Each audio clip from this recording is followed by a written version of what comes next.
Students, I have brought a new chapter for you that is about DBMS. Earlier, you have studied and watched my videos for your 6 chapters like lists and dictionaries and everything. Next is your DBMS. Let us start with this chapter, DBMS. Now, I'm going to teach you in this video the concepts which include introduction, purpose, advantages of database management system. It is a full form of DBMS. Now, first comes the term database. What is a database? The database is a collection of interrelated data which is used to retrieve, means access, insert, and delete the data efficiently. It is also used to organize the data in the form of a table, schema, views, and reports, etc. For example, the college database organizes the data about the admin, staff, students, and faculty, etc. Using the database, you can easily retrieve, insert, and delete the information. That is the database. Now, in the database concepts, you will be seeing this is here is database server. It contains different databases, and each database contains tables, and each table is comprised of columns and rows. Now we are going to study in detail. A relation. What is a relation? Relation is the other name of table in RDBMS. What is the full form of RDBMS? That is Relational Database Management System. See here, it is a table or a relation you can say. And these are the attributes: ID, name, phone, and city. These are the attributes, means these are the columns or the domain. Now you see here are rows also. See, this is row and this is called as tuple. The columns are known as attributes and the rows are known as tuples. And one individual, this cell, is known as a field. It contains a data. And this complete horizontal row is known as a record. Complete record, horizontal row. That is a tuple. Now row, record, or tuple. Each row in a table represents a record and is called a tuple. See here, 1, Rahul, Delhi. These are the values for the attributes: student ID, name, and address. This is the whole tuple or one record you can say. What are the attributes? See in this table, roll number, name, and course. These are the 3 attributes or the columns in the table student. Okay, this is the name of the student table. It contains the attributes as roll number, name, and course. See again, this is the student table. It contains attributes 1, 2, 3, 4, 5, 6 attributes are here. Roll number, first name, last name, class, marks obtained, scholarship awarded. These are the attributes and these are the rows or the tuples or the records in the table. Now, what is DBMS? DBMS means Database Management System. It is a software which is used to manage the database. For example, MySQL, Oracle, etc. Very popular commercial database which is used in different applications. DBMS provides an interface to perform various operations like database creation, storing data in it, updating data, creating a table in the database, and a lot more. It provides protection and security to the database. In the case of multiple users, it also maintains data consistency. What is data consistency? Means suppose there are 3 or 4 tables, you make changes in one table, but that should be reflected in the other table also. For example, you went to your class teacher to change your phone number, but you did not go to your subject teacher to change the phone number. So then that case the data will be inconsistent. So it should be consistent and it can be achieved using database management system. We'll study further, then it will be more clear to you. DBMS allows users the following tasks. For data definition, it is used for creation, modification, and removal of definition. That defines the organization of data in the database. Data updation means manipulation or the changes. It is used for the insertion, modification, and deletion of the actual data in the database. Like phone numbers changed or the marks are changed, increased or decreased, then that is a data updation. Data retrieval, how to access. It is used to retrieve the data from the database, which can be used by applications for various purposes. User administration. It is used for registering and monitoring users, maintain data integrity, enforcing data security, dealing with concurrency control, monitoring performance, and recovering information corrupted by unexpected failure. Now, what are the advantages of DBMS, Database Management System? Number one, it controls database redundancy, means duplication of data, repetition. It can control data redundancy because it stores all the data in one single database file. And that recorded data is stored in or placed in the database, because all the related tables are collected or stored in one single database. Next is data sharing. In DBMS, the authorized users of an organization can share the data among the multiple users. Third, easily maintenance. It can be easily maintainable due to the centralized nature of the database system. It is centralized in the nature, so it is very easy to control it. Reduce time. It reduces the development time and maintenance needed. Now, backup. It provides backup and recovery subsystems which create automatic backup of data from hardware and software failures and restores the data if required. So it is an additional benefit. Then multiple user interface. It provides different types of user interfaces like graphical user interfaces, application program interfaces, and so on. But there are disadvantages or limitations also. First, cost of hardware and software. It requires a high speed of data processor and large memory size to run DBMS software. So data processor is required, which should be containing very high speed, and large memory size is required naturally. When you want to store a large number of data, then you need a great memory size. It occupies a large space of disks and a large memory to run them efficiently. Third is complexity. Database system creates additional complexity and requirements. Higher impact of next is higher impact of failure. Failure is highly impacted the database because in most of the organization, all the data stored in a single database, and if the database is damaged due to electric failure or database corruption, then the data may be lost forever. So it has a great impact of failure. Your valuable data can be lost if there is some failure, like your database is corrupted or electronic failure is there. Now there are types of database models. There are three types of database models. Same is given in your textbook: object-based data models, physical data models, and then record-based logical data models. The third one, record-based logical data models, we are going to study further. Now, types of database models and record-based data model. Number one, there are three types: hierarchical database model. Number two, relational model. Number three, network model.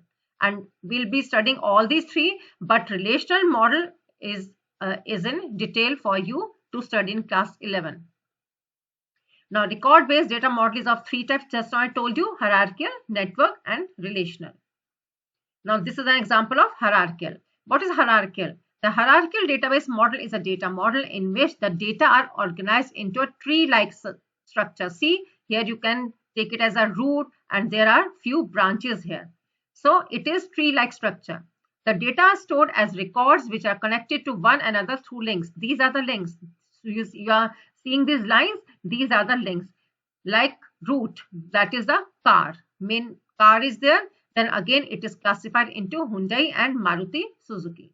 Then Hyundai is further classified or categorized into Creta and i20. And Maruti is again categorized into these two, Brezza and Swift VDI. Okay, that's clear. That is a hierarchical database model. Suppose you want to record or store the data about shoes. Then shoes, again, it is the hierarchical model. Then shoes is the base, or you can say the root of the tree structure. Then it is of two types: women's shoes and then men's shoes. Women's shoes is again of two types: high heels and bellies, and men's shoes are of two types: sports shoes and sneakers. This is hierarchical model, students. Now, next, second type of model is under record is network database model. See here, network. It is a networking here. You can see here. It is like a little, you can say, kind of mesh, you can say. These are connected to, like project 1 is connected to department A and department B, then department C. Then project 2 is connected to department B and department C. So this is a network based database model. One more example you can see here. This can be viewed as a graph. Like see, it's like a graph in which object types are nodes, and these are called the nodes. Like store is a node, then customer, manager, salesman. 3 different nodes are here appearing from store. Then again order is there coming from customer, manager and salesman. Then items is also there. So and relationships types are arcs. Now relational model, this we are going to study in deep. This represents the database as a collection of relations. A relation means, I just now I told you what is a relation. It is a table, students. A relation is nothing but a table of values. Every row or a tuple in the table represents a collection of related data values. Suppose in one row you are giving roll number of student, his name, his marks and various subjects. Then it is a collection of related data values related to roll number 1. So this is a row or a tuple or a record, you can say. These rows in the table denote a real world entity or relationship. Now I'm going to tell you a few terminologies of relational model. Number 1, attribute. I've already told you each column in a table, attributes are the properties which define a relation. For example, student roll number, name, his marks, address, mobile, everything. Tables. In the relational model, the relations are saved in the table format. It is stored along with its entities. A table has 2 properties, rows and columns. Rows represent records and columns represent attributes. Clear, students? Third is tuple. It is nothing but a single row of a table which contains a single record. Relational schema. A relational schema represents the name of the relation which has its attributes. Now degree. What is a degree? This I have not told you yet. Degree, the total number of attributes in which the relation is called the degree of the relation. In a table, if there are 5 columns or 5 attributes, then its degree will be 5. Now, what is cardinality? It's the total number of rows presented in the table. Number of records in a table or number of tuples in a table is known as cardinality of the table. Students, don't get confused. In Viva also or otherwise also you should know that in Viva sometimes the teacher asks you what is the degree, what is the cardinality, and students just confuse between the two. Degree belongs to the total number of attributes, and cardinality, total number of rows in a table. What is a column? It represents a set of values for a specific attribute. For example, roll number is a specific attribute. Name, marks. Table also called relation. See, now it contains few keys also. First, see, there are the 3 attributes: customer ID, customer name and status. 1, Google active, Amazon active, Apple inactive. Okay, tuple or row. These are the tuples or the rows. Number 1, customer ID 1, 2, 3. These are the 3 rows or 3 records. And these are the columns, column ID and these. And this is the primary key. What is a primary key? I will discuss with you later after some time. Now see here. Now in relational database, these 2 tables are connected to this table. It has the primary key as student ID. It has a unique numbers. You can see 1, 2, 3, 4. Nothing can be repeated. And subject ID is the primary key of this table. And this is the third table containing marks. And it is connected via these 2 primary keys. Okay, student ID is taken from here and subject ID is taken from here. So these are the foreign keys in this table. I'll tell you what are foreign keys, primary key and candidate keys and alternate keys. Some popular relational database management system are DB2 and Informix Dynamic Server are from IBM. That is International Business Machine. Oracle and RDB by Oracle. SQL Server and Access by Microsoft Company. Now I'm going to teach you about relational database advantages. What are its advantages? And of course, it has few limitations also, or disadvantages you can say. Simplicity. A relational data model in DBMS is simpler than the hierarchical and network model. Just now I studied about network also and hierarchical. Hierarchical, if you remember students, that is hierarchical.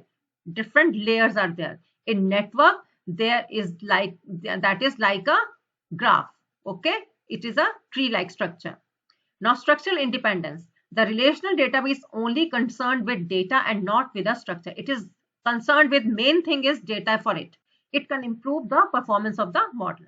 Easy to use. The relational model in DBS is very easy, as tables consisting of rows and columns are quite natural and simple to understand. Whenever a teacher asks you to make a list of the students of your class, then you have to make a table. In that you write the roll number, name, then marks of English if English subject is there, or IP, whatever subjects you are studying.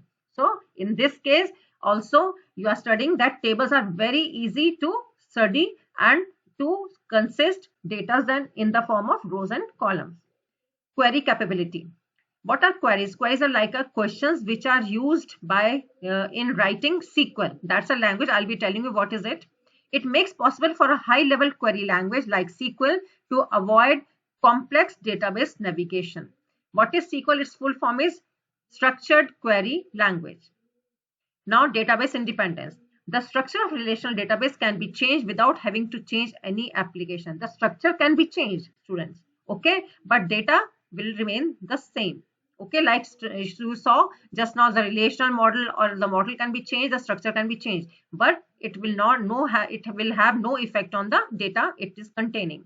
Scalable. Regarding a number of records or rows and the number of fields, a database should be enlarged to enhance its usability.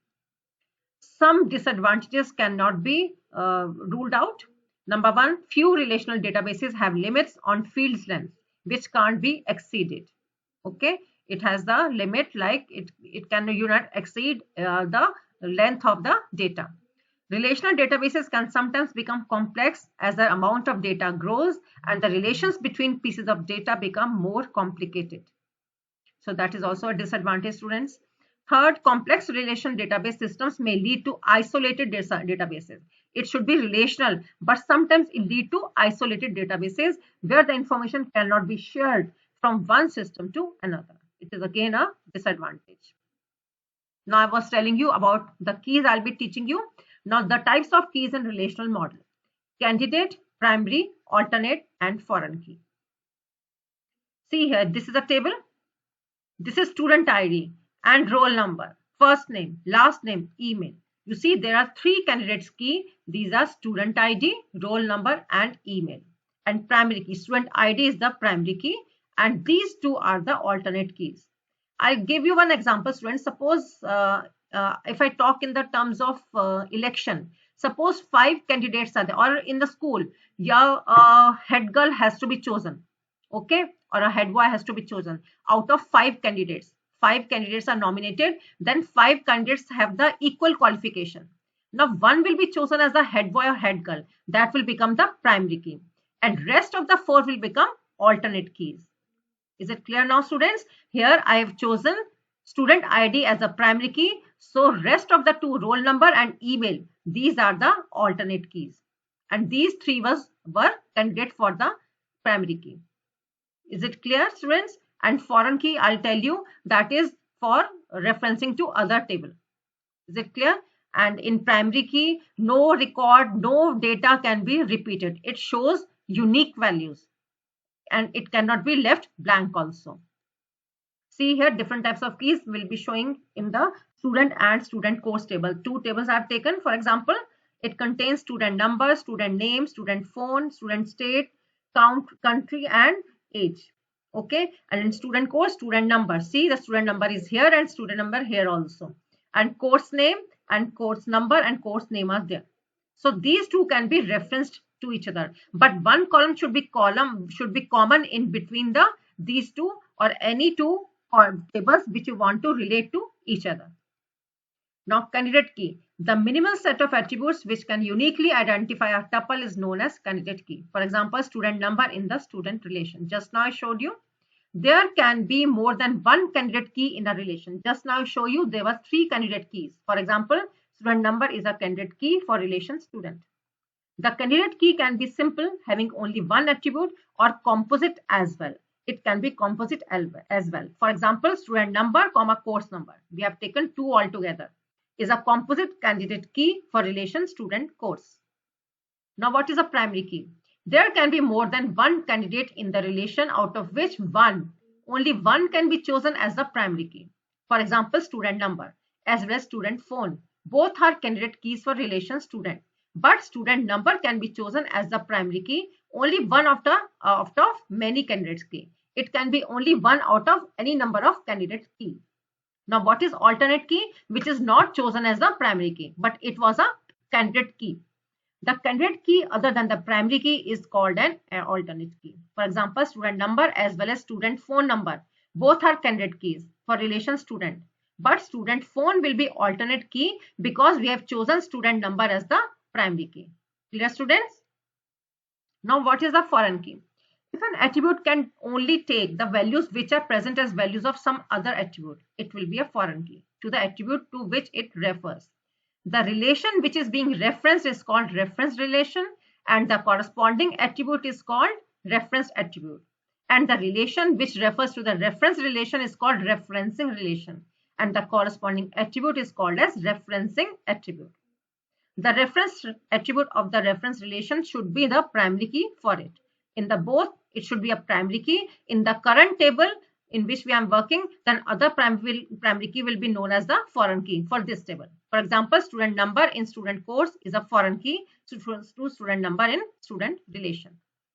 Now, in the last, we are going to study in the next chapter, students, what is MySQL or SQL. But here I just want to tell you just 2 lines about these two. What's the difference between these two? MySQL is the most popular open source relational SQL database management system. And what is SQL?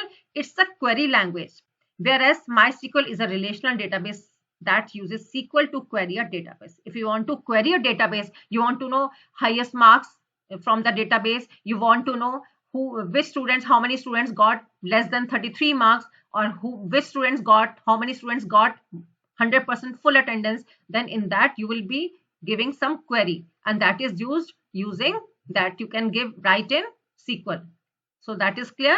DBMS we have covered with you, students, in this video. So do subscribe the channel, as I'll be making more videos for you. Don't forget to subscribe it. All the best, students.